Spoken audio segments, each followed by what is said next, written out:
വിചാരിച്ചു അല്ലടാ? എന്റെ മോനെ കൊന്നിട്ട് പെണ്ണും കെട്ടി സുഖമായിട്ട് കഴിയാമെന്ന് കരുതിയോടാ?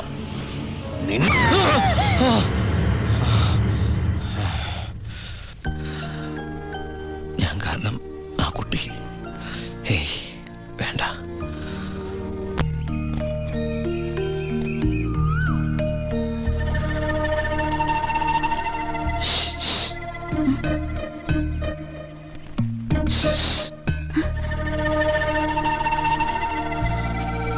പാമ്പല്ല, ഞാനാ.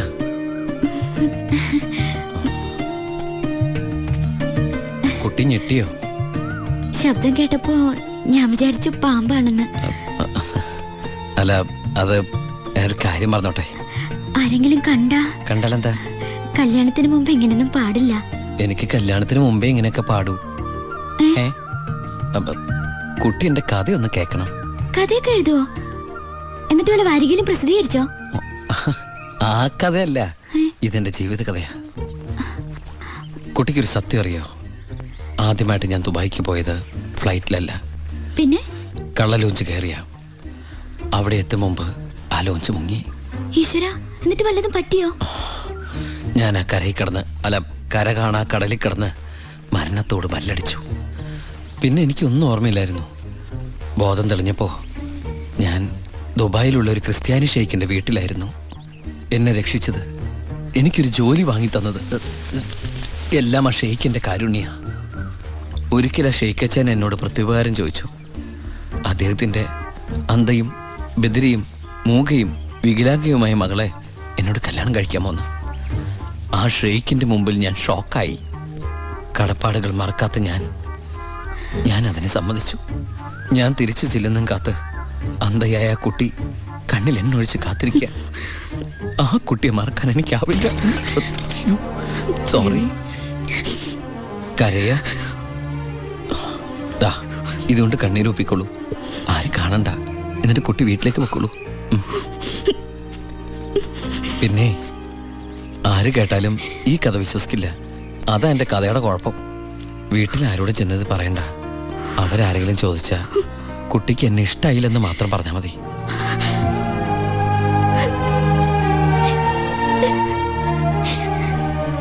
എൻ്റെ സർപ്പത്തമാരെ, അറിയാലോ എൻ്റെ അവസ്ഥ.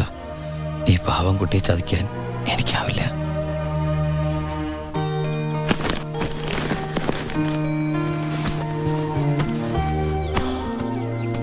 ഭാരതിയമ്മ എന്താ പിണങ്ങിയിരിക്കുക? നിന്നെ കണ്ട് കൊതി തീർന്നില്ല. അതിനു മുമ്പ് പോവല്ലേ? കുറച്ചു ദിവസം കൂടി. അമ്മ എന്താ ഈ പറയണേ? എനിക്ക് ഇന്നെ തിരിച്ചു പോയേ പറ്റൂ. ഞങ്ങളുടെ അവധി എന്നൊക്കെ പറഞ്ഞാ ഏതാണ്ട് പരോള് പോലെയാ. പറഞ്ഞ സമയത്ത് തിരിച്ചെന്നില്ലെങ്കിലേ തൂക്കിയെടുത്തോണ്ട് പോവര്. പിന്നെ ആ ജീവനാന്തം ജയിലില്ല. അല്ല, വെയിലില്ലേ ഈ അറബിയുടെ അടിമപ്പണിയൊക്കെ ചെയ്തിട്ട്. ദുബായിൽ അങ്ങനെ ഉണ്ട്.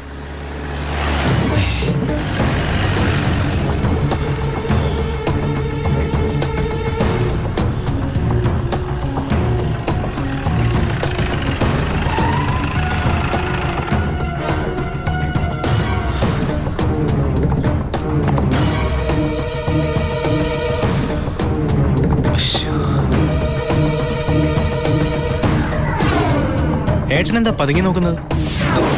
പോലീസ്. അയാൾ ആ ഗോപികയുടെ അടുത്ത ബന്ധുവാ. ഈശ്വര, ഇങ്ങനെ ഒരു ബന്ധു ഓർക്കുണ്ടായിരുന്നു. അതെന്താ ഉണ്ടായാല്? അല്ല, ഒരു വല്ലാത്ത വൃത്തികെട്ട രൂപമല്ലേ. അമ്മങ്ങോട്ട് മാറിക്കാ പെട്ടി ഒന്ന് പെട്ടെന്ന് പൊടിക്കോട്ടെ. ഇത്രയും വലിയ തറവാട്ടിന്ന് ഇത്രയും നല്ല ചെറുക്കന്റെ ആലോചന, അതും ദുബായിക്കാരന്റെ. വല്യേട്ടൻ ഫോൺ ചെയ്ത് പറഞ്ഞപ്പോ നിന്റെ ഭാഗ്യമായിട്ടാ ഞാൻ കരുതിയത്. എന്നിട്ടിപ്പോ നിന്റെ ഭാഗത്ത് നിന്ന് കല്യാണം വേണ്ടാന്ന് പറയാൻ എന്താ കാരണം? ഇനി നിനക്ക് ആരോടെങ്കിലും പ്രേമം പറ്റുകൊണ്ടോടി? പിന്നെന്താ പ്രശ്നം? വല്യേട്ടന് എന്തെങ്കിലും സംഭവിച്ച പിന്നെ നിനക്ക് ആരാ ഉള്ളത്? നീ എതിരൊന്നും പറയണ്ട. ഇത് നിന്റെ ഭാഗ്യമായിട്ട് കരുതിയാ മതി. വല്യേട്ടനാണെങ്കിൽ ഉറപ്പിച്ചോ, ബാക്കി ഞാൻ ഏറ്റു. എന്തായാലും ചെറുക്കൻ പോണ ദിവസം വന്നത് നന്നായി. ഉണ്ണിയൊന്ന് കാണാലോ. വല്യേട്ടാ, ഞാനൊന്ന് ഉണ്ണിയെ പരിചയപ്പെട്ടിട്ട് വരാം.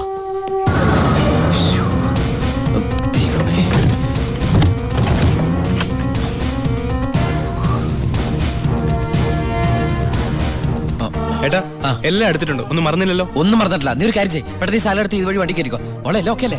അമ്മേ, സമയമായമ്മേ. അമ്മ ഞാൻ ഇറങ്ങട്ടോ. എന്തേത് ഇത്തിരി അച്ചാറും പലഹാരങ്ങളും. എന്റെ അമ്മ ഈ സാധനങ്ങളൊന്നും അങ്ങോട്ട് കൊണ്ടാൻ പറ്റില്ല. അവിടുന്ന് തരുന്ന ഫുഡല്ലേ കഴിക്കാൻ പറ്റുള്ളൂ. ഭയങ്കര സ്ട്രിക്റ്റ് അല്ലേ?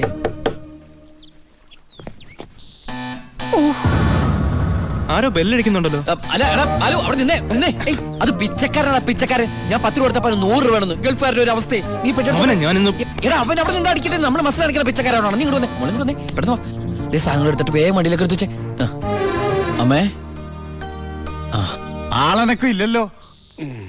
ചിലപ്പോ എയർപോർട്ടിൽ പോയി കാണും. ആ എങ്കി അടുത്ത പ്രാവശ്യം വരുമ്പോ കാണാം. പോട്ടെ. ആ ഫ്രണ്ട് സീറ്റ് വെക്കണേ. വേഗം എടുത്ത് വെക്കേ.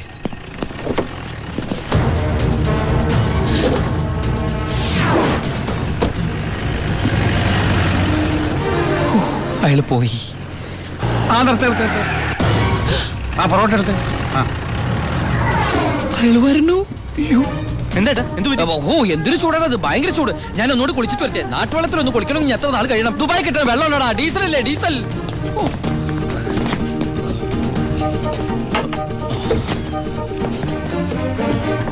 ആ ഞാൻ വിചാരിച്ചു പോയി കാണുമെന്ന്. നീ എന്റെ ഗോപിയേക്ക് ചേർന്ന ചെറുക്കൻ തന്നെ. അയ്യോ ഞാൻ ഉണ്ണിയല്ല, ഏ? ഉണ്ണി എന്റെ ഏട്ടനാ.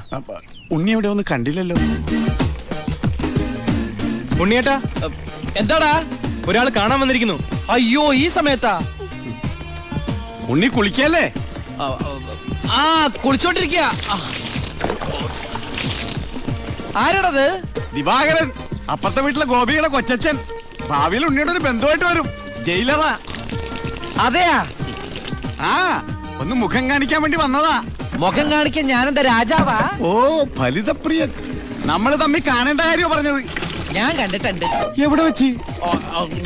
ഞാൻ സോപ്പ് വെച്ചോണ്ടിരിക്കുക. അതുകൊണ്ട് കേട്ടത് മാറിപ്പോയതാ. വരുന്ന വഴിക്ക് കണ്ടുന്ന്. ഓ അങ്ങനെ. ഓ പിന്നെ പോയിട്ട് ഇത്ര ധൃതി ഉണ്ടായിരുന്നു. 12:30 ട്രെയിൻ. പെട്ടെന്ന് ഇറങ്ങുമാവോ? ഏയ് വൈകും. ട്രെയിൻ മിസ്സാക്കണ്ട. വേഗം പുറപ്പെട്ടോളൂ. നമുക്ക് നാളെ അവിടെ വെച്ച് കാണാം. അവിടെ വെച്ചോ? നാളെ എവിടെ വെച്ച്? സോപ്പ് വാങ്ങിപ്പോയതായിട്ട് പറഞ്ഞത് മാറിപ്പോയതാ. അടുത്ത വരവിന് ഇവിടെ വെച്ച് കാണാമെന്ന്. ആ ശരി എങ്കിൽ ഞാൻ ഇറങ്ങുന്നു. ആ ഇങ്ങോട്ടെന്ന് വെച്ച പൊക്കോളൂ. ഞാൻ ഈ ഗ്ലാസ് എടുത്തോട്ടെ. ഗ്ലാസ്സാ? ഗ്ലാസ്സിലെ ചായ കളഞ്ഞിട്ട് അമ്മയോട് വെച്ചിട്ട് എടുത്തോളൂ. അയ്യോ ഞാൻ ഈ കൂളിംഗ് ഗ്ലാസിന്റെ കാര്യം പറഞ്ഞത്. കൂളിംഗ് ഗ്ലാസോ ചില്ല് ഗ്ലാസോ ഇനി അപ്പുറത്തെ സ്കൂളിലെ ക്ലാസ്സോ എന്താന്ന് വെച്ചാൽ വേഗം എടുത്തിട്ട് വേഗം പൊക്കോളൂ. ട്രെയിൻ മിസ്സാവും. ആ ഓ ആ ഇനി ദുബായ്ക്കാരുടെ വീട്ടിൽ വന്നിട്ടൊന്നും തന്നില്ല എന്ന് വേണ്ട. അപ്പോ ഞാനങ്ങോട്ട് പൊക്കോളൂ. ബൈ.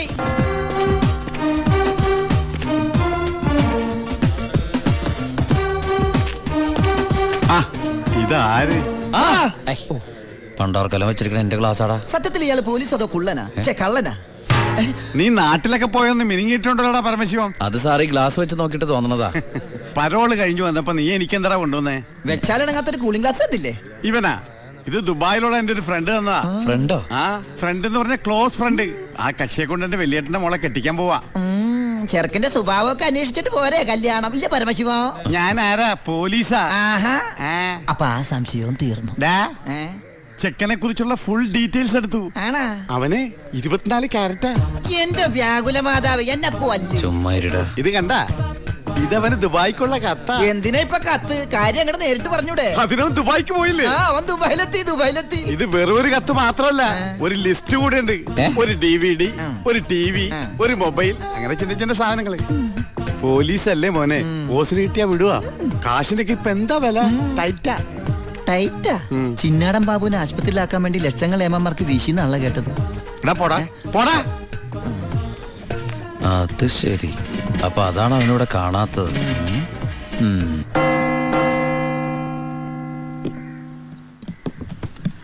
സാറേ എന്താടാ?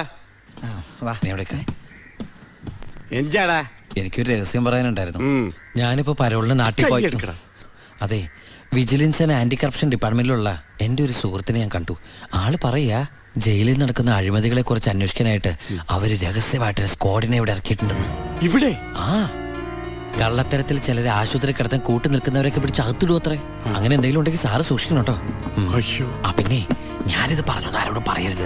നമ്മുടെ ഡോക്ടറുടെയും സൂപ്രണ്ട് സാറിന്റെയും പണി പോകുന്ന എനിക്കിത് കാണണം. അവര് കുറച്ചുനാൾ തിന്നട്ടേന്നുണ്ടാ. എന്താ സാർ? ഉണ്ടേ കൊണ്ട് പോയതാ. ആരെ? ഒന്നുമില്ല.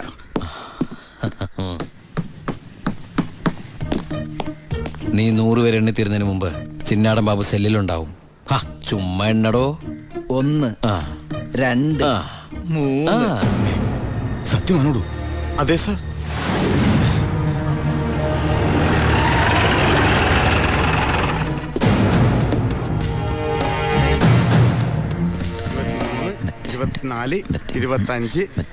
എന്താ കണക്ക് തെറ്റിക്കുന്ന? ഇത് വേറെ കണക്കാണ് സാറേ. ഈ എന്റെ കണക്ക് തെറ്റി. ഞാൻ എവിടെ നിർത്തിയത്? നീ നിർത്തിയതല്ല 85 മുതൽ ഞാൻ ഇവിടെ 85 86 ഞാൻ എവിടെ നിർത്തിയത്? സാർ 25. 27 28 95 പേര് പോടോ. 96 പോടാ. 97 98 99 100. വന്നല്ലോ വനമാല. ഹായ്, എവിടെയായിരുന്നു? എവിടേക്ക് അന്വേഷിച്ചെന്നറിയാമോ? പത്രത്തിൽ കൊടുക്കാൻ പോയതാ. എന്താടാ? നീ സൂക്ഷിച്ചോ. ഓ എടാ ചിന്നടാ, വാളയാർ പരമശിവത്തിന് സെൻട്രൽ ജയിലിനുള്ളിൽ കാശറിയേണ്ട കാര്യമില്ല നിന്നിവിടെ തിരിച്ചെത്തിക്കാൻ. ബുദ്ധിമതി, വെറും ബുദ്ധി. നീയല്ലേ പറഞ്ഞത് എന്നെ ഇവിടെ ഇട്ട് കൊല്ലൂന്ന്? എന്നിട്ട് ഞാൻ പരോളിന് പോയി തിരിച്ചു വന്നപ്പോ നീ ആശുപത്രി പോയി കിടന്ന പിന്നെ എന്നെ ആര് കൊല്ലും? ഇവൻ എന്നെ മൂടോട്ടാക്കി അടങ്ങുള്ളൂ. പിന്നെ മതി മതി, പോയി റെസ്റ്റ് എടുക്കുക.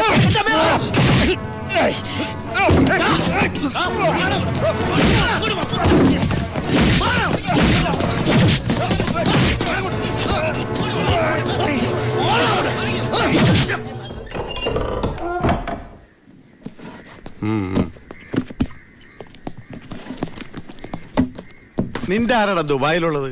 ഇടക്കിടക്ക് കത്ത് വരുന്നുണ്ടല്ലോ. നമുക്കുണ്ട് സാറേ ദുബായിലൊക്കെ ഫ്രണ്ട്സുകള്. എനിക്കുണ്ടപ്പോ നിനക്കുണ്ട് ദുബായിൽ ഫ്രണ്ട്സ്. എനിക്കാരുമില്ല. നിന്നോട് ചോദിച്ചില്ല. അല്ല, ചോദിച്ചാൽ തന്നെ പറയാൻ ആരുമില്ലെന്ന് പറഞ്ഞത്. 2 കത്തോ? From Divakaran, jailer, central jail. ഇതൊന്നും നിനക്ക് ദുബായിലൊക്കെ അയച്ച കത്തല്ലേ? എന്തൊന്ന് എഴുതി വെച്ചേക്കണാവോ? എന്തായാലും ഒന്ന് നോക്കിയേക്കാം. പ്രിയപ്പെട്ട എൻ്റെ ഉണ്ണിക്ക്, ഞാൻ ഗോപികയുടെ കൊരങ്ങച്ചൻ, കൊച്ചച്ചൻ, ജയിലർ ദിവാകരൻ എഴുതുന്ന സ്നേഹത്തോടെയുള്ള കുത്ത്. കുത്തോ? ഈ ജയിലിലെ ശീലം വെച്ച് എഴുതിയായിരിക്കും കുത്തേ. കുത്തും കത്തും തിരിച്ചറിയാത്ത നമ്മൾ തമ്മിൽ നേരിട്ട് പരിചയമില്ലെങ്കിലും എനിക്ക് ഗിഫ്റ്റ് ആയിട്ട് DVD, TV, മൊബൈല്, ഇതൊക്കെ അയാളുടെ അപ്പനോടൊന്ന് വയ്ക്കട്ടെ. ബാലുവിന്റെ കത്ത.